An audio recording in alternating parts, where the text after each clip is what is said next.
ओम नमः शिवाय। हर हर महादेव। माता पार्वती की जय। प्यारे भक्तगणों, आज सोमवार के दिन आप सभी श्रवण करेंगे श्री शिव महापुराण की कथा और 9वां अध्याय में आप सभी श्रवण करेंगे शिव जी द्वारा ब्रह्मा विष्णु को उपदेश और उनके विदेश की शांति। ब्रह्मा जी बोले, विष्णु जी की स्तुति से प्रसन्न हो महेश्वर प्रकट हो गए। उनके 5 मुख 3 नेत्र थे और उनके ललाट पर चंद्रमा, सिर पर जटा विराजमान थी तथा जो गौरवर्ण विशाल नेत्र सर्वज्ञ भस्म लपेटे 10 भुजा वाले नीलकंठ सब भूषणों से भूषित स्वर्गीय सुंदर मस्तक पर भस्म का त्रिपुंड लगाए हुए थे।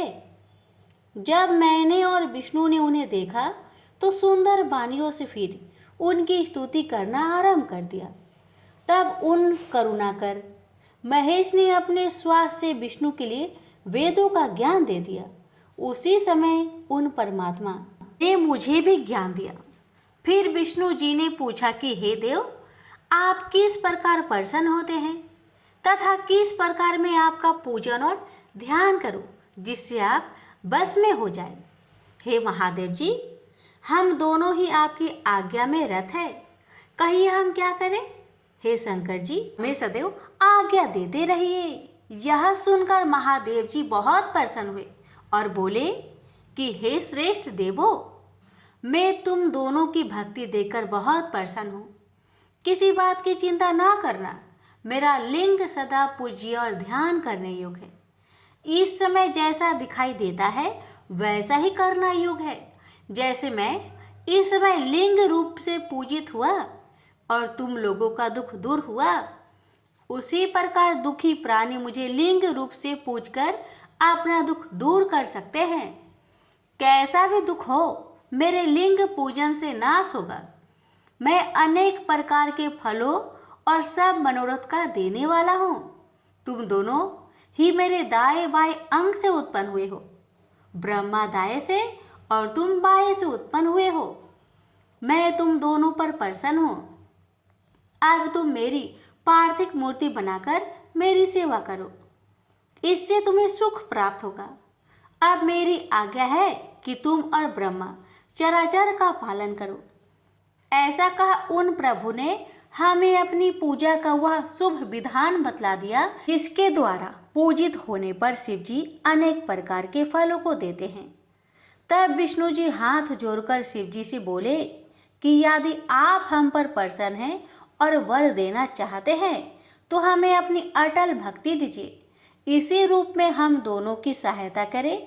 हे देव, अच्छा हुआ कि आपने प्रकट होकर हम दोनों को शांत किया। ऐसा कह विष्णु जी हाथ जोड़े और सिर झुकाए खड़े थे। तब शिव जी बोले, मैं अगुण भी हूँ और सगुण भी हूँ। इसी से सृष्टि की रक्षा और संहार भी मैं ही करता हूँ, क्योंकि मैं पर ब्रह्मा निर्विकारी और सच्चिदानंद लक्षणों वाला हूँ। ब्रह्मा, विष्णु और महेश यह तीनों भेद मेरे ही हैं। तुमने जो मेरी बहुत स्तुति की और युद्ध के समय जो रक्षा के हेतु ब्रह्मा जी ने मेरी स्तुति की, मैं उसे सत्य करूँगा, क्योंकि मैं भक्त वत्सल हूँ। तुम्हारे अंग से जो मेरा रूप प्रकट होगा वह रुद्र कहलाएगा और मेरा अंग होने से सामर्थ्य में वह शून्य भी न होगा। जो मैं हूँ वही वह है। हम दोनों की पूजा में कोई भेद न होगा।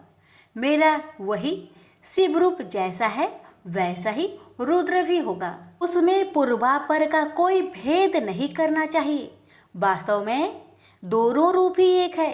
शिव और रुद्र में कभी भी भेद नहीं समझना चाहिए। हाँ, कहीं कार्य में भेद हो सकता है पर कारण में नहीं। यही तो क्या, मैं, आप, ब्रह्मा और रुद्र सब एक ही हैं। इसमें जो भेद मानेगा उसको बंधन होगा। हे ब्राह्मण, अब मैं एक और गुप्त बात कहता हूँ, सुनो। तुम दोनों प्राकृतिक से उत्पन्न हुए हो, किंतु यह रुद्र प्रकृति से उत्पन्न नहीं हुए हैं।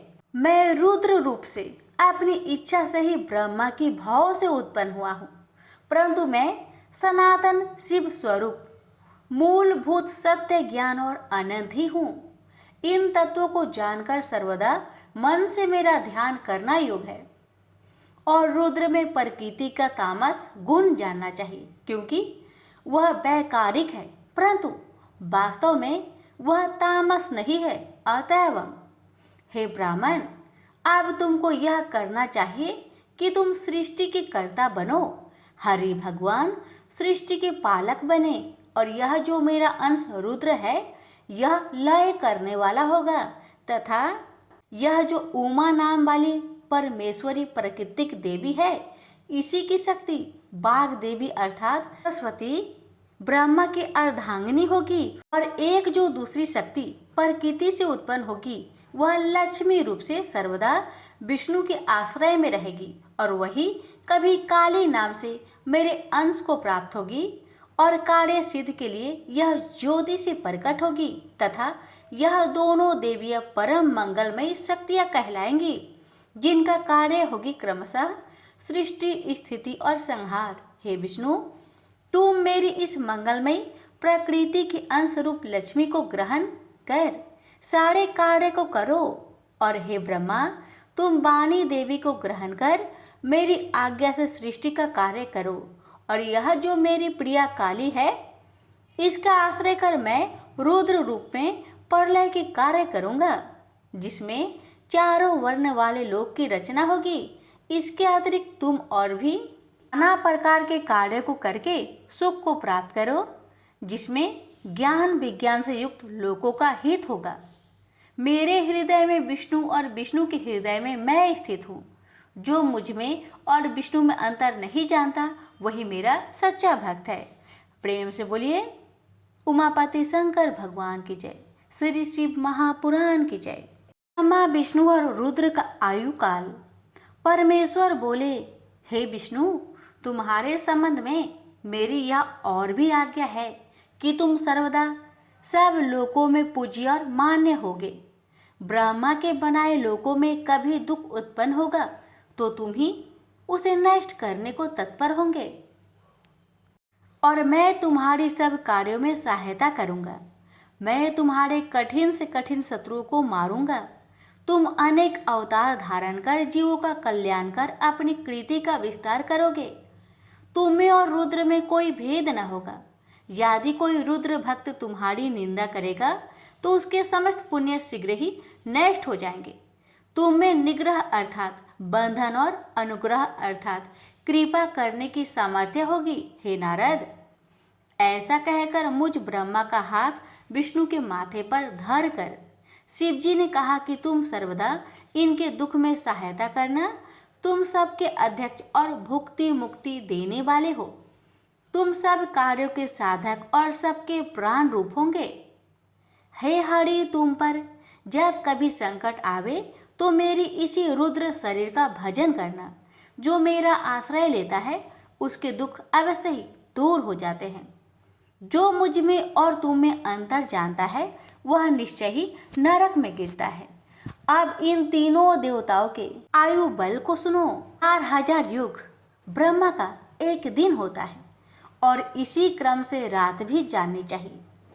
30 दिन का एक महीना और 12 महीने का एक वर्ष, इस प्रकार के वर्ष प्रमाण से ब्रह्मा की 100 वर्ष की आयु होती है, और ब्रह्मा जी का एक वर्ष विष्णु जी का एक दिन कहलाएगा, और वह भी इसी प्रकार के प्रमाण से 100 वर्ष जिएंगे, तथा विष्णु का एक वर्ष रुद्र के एक दिन के बराबर होगा, और इसी क्रम से वह भी 100 वर्ष स्थित रहेंगे। तब सदाशिव के मुख से एक श्वास उत्पन्न होता है। इसमें उनके 21,000 के 100 और 600 दिन रात होते हैं। उनके 6 श्वास और निश्वास का एक पल 60 पल की एक घड़ी और 60 घड़ी का एक दिन रात होता है। शिव की उच्च श्वास नीचे श्वास अर्थात भीतर बाहर श्वास लेने की संख्या नहीं है। इसी कारण शिव का उत्थान अक्षय है। अतः तुम मेरी आज्ञा से रूप की रक्षा करते हुए अनेक प्रकार के गुणों से सृष्टि का कार्य करो। ब्रह्मा जी कहते हैं कि जब शिव जी ने ऐसा कहा तब उनके वचनों को सुनकर उन्होंने विश्वेश को प्रणाम कर कहा, हे कृपा सिंधु, मैं आपकी सब आज्ञाओं को सर्वदा के लिए सिरोधार्य करता हूँ और वचन देता हूँ कि ऐसा ही करता रहूँगा। फिर तो शिव जी ने अपना मंगलमय हाथ विष्णु जी के सर्वांग पर फेर कर उन्हें धर्म उपदेश देकर अन्य को वर दिया और देखते देखते शीघ्र ही अंतर्ध्यान हो गए। उसी समय से इस लोक में लिंग पूजा की विधि चली। लिंग से प्रतिष्ठित शिव जी भुक्ति मुक्ति प्रदायक है। यदि कोई इस आख्यान को लिंग के समीप पढ़ता है तो वह 6 महीने में शिव रूप हो जाता है। हे मुनियों, इसका पुण्य फल कहने में मैं असमर्थ हूँ। प्रेम से बोलिए उमापति शंकर भगवान की जय। श्री शिव महापुराण की जय। शिवार्चन विधि और उसका फल।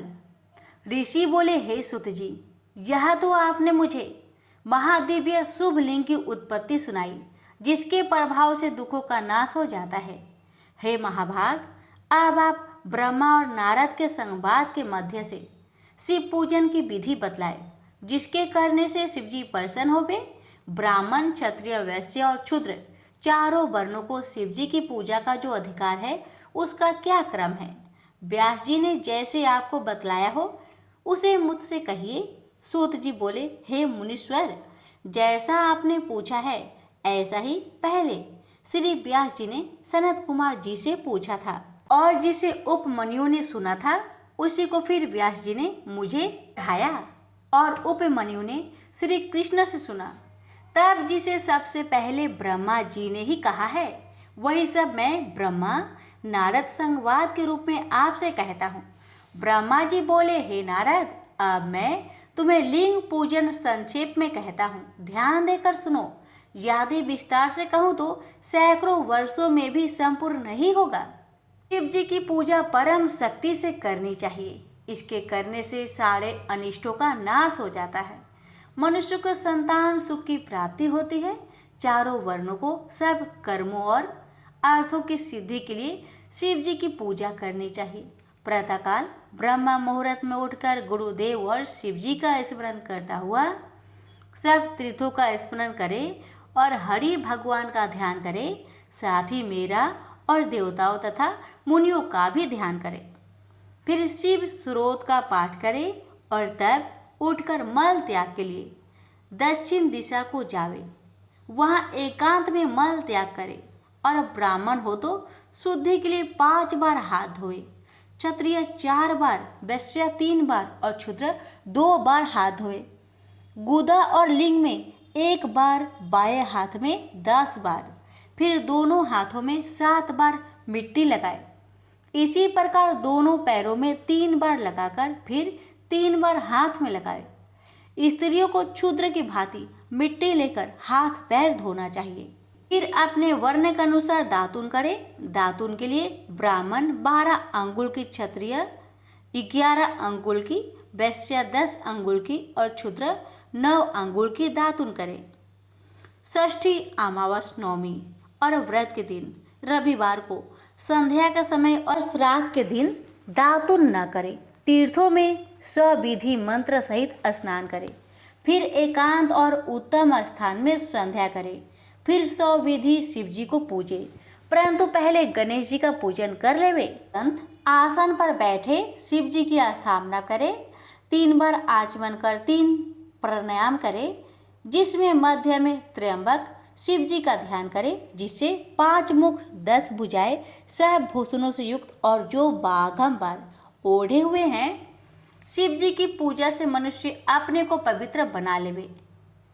फिर प्रणव मंत्र अर्थात ओमकार से ही न्यास कर शिव जी की पूजा आरंभ करे। इसकी और बहुत सी विधियां गुरुदेव से प्राप्त कर लेवे। फिर शिव जी पर सहस्त्र जलधारा वेद मंत्र द्वारा चढ़ावे। फिर शिव जी के ऊपर चंदन और पुष्प आदि चढ़ावे और प्रणव पूर्वक उनके आगे सुगंधि की सामग्री देवे। फिर नाना प्रकार के वेद मंत्रों से उनकी स्तुति करता हुआ उन्हें नमस्कार करे। फिर अर्घ्य देकर शिव जी के चरणों में पुष्प बिखेर देवे। फिर देवेश को प्रणाम कर आत्मा से शिव जी की आराधना करे।